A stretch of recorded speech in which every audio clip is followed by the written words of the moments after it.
Let me tell you why you're here. You're here because you know something. What you know you can't explain, but you feel it. You felt it your entire life, that there's something wrong with the world. You don't know what it is, but it's there, like a splinter in your mind, driving you mad. It is this feeling that has brought you to me. Do you know what I'm talking about? The Matrix. Do you want to know what it is? The Matrix is everywhere. It is all around us. Even now, in this very room. You can see it when you look out your window or when you turn on your television. You can feel it when you go to work, when you go to church, when you pay your taxes.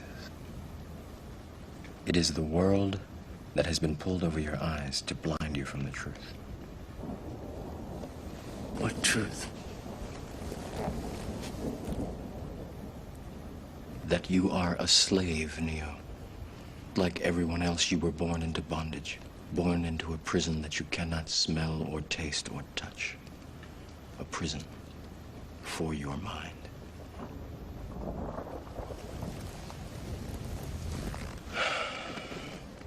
Unfortunately, no one can be told what the Matrix is. You have to see it for yourself.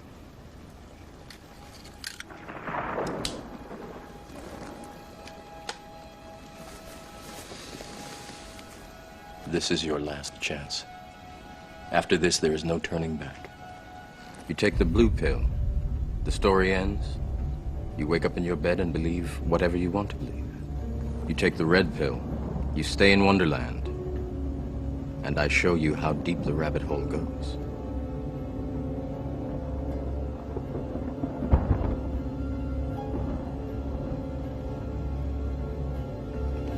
Remember, all I'm offering is the truth, nothing more.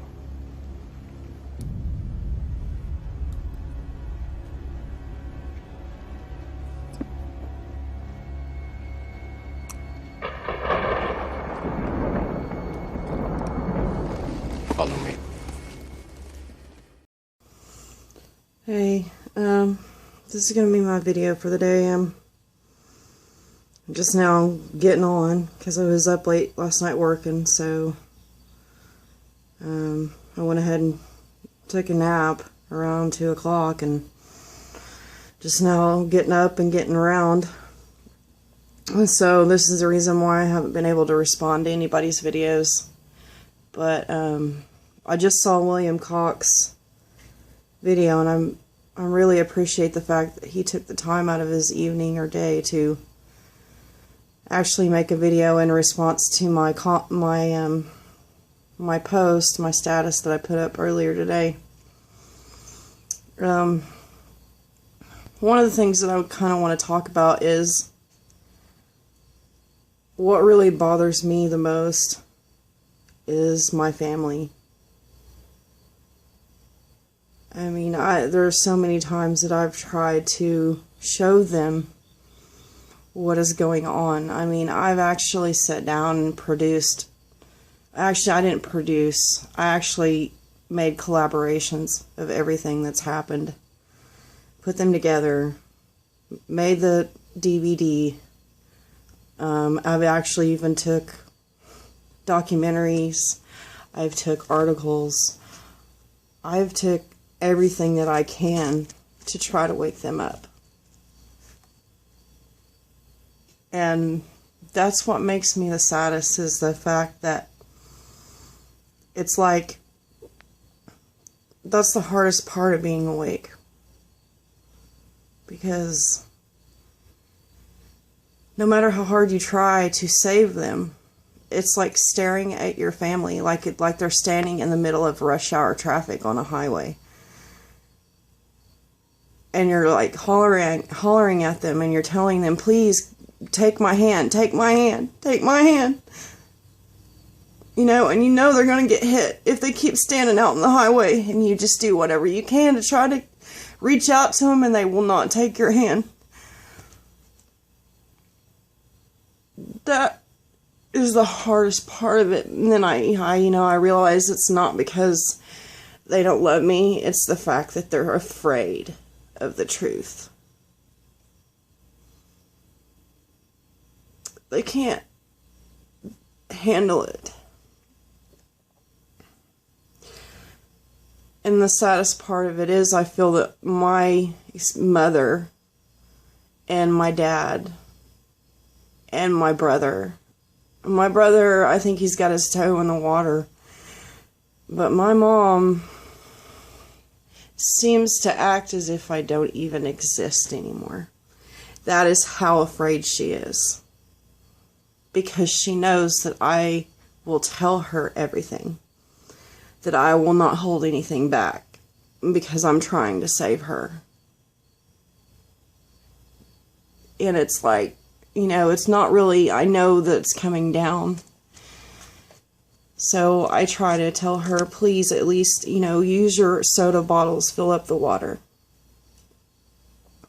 Go buy, a 50-pound bag of beans or rice, or, buy 10 canned goods every time you go to the store, and don't eat them unless you have to. At least have some kind of food put back. And she gives me this excuse, or she just kind of plays it off like, oh, okay,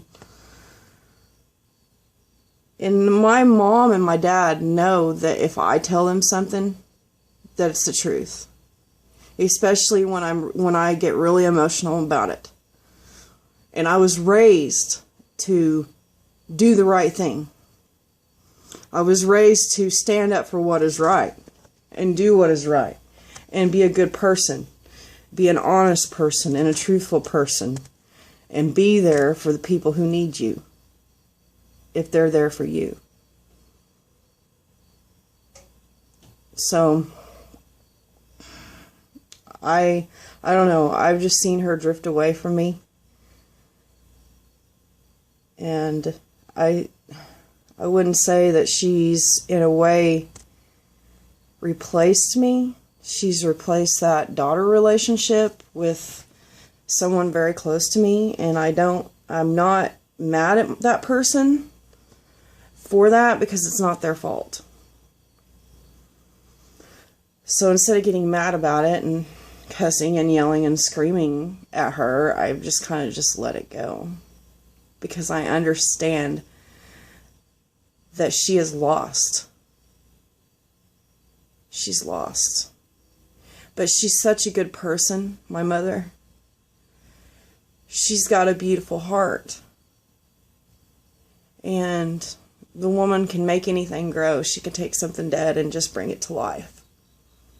And I think that she cannot allow into her mind or understanding that there are people in this world that are that evil. I've had to do that myself. I would always see the good in people. No matter what, I was blinded by that. Until I went through several experiences that shown me that you can't always see the good in people. You always got to be cautious, because you just never know. But she can't do that, I guess. And I understand that. But I said, Mom, if you just go prep, okay? If you just store food and water and you do it, then,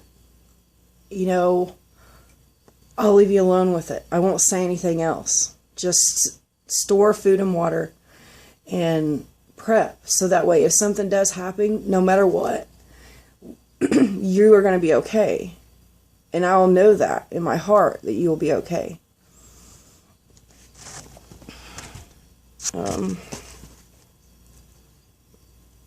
So I guess everybody's kind of went through this, but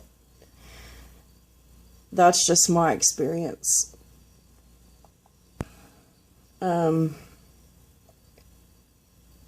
didn't really prepare this. I just kind of wanted to put that out there. I'm trying to be, you know, as open and honest as possible because I want people to see the reality.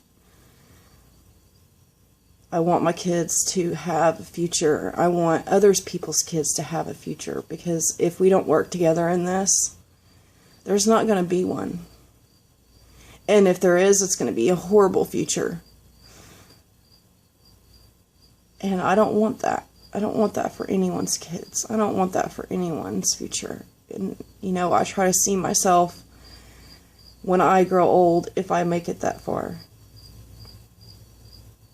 that, you know, I'll be able to hold my grandchild in my arms and know that I tried, and know that I worked my ass off to make sure that they have a good life and freedom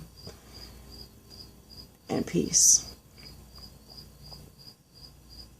So it's not about me anymore.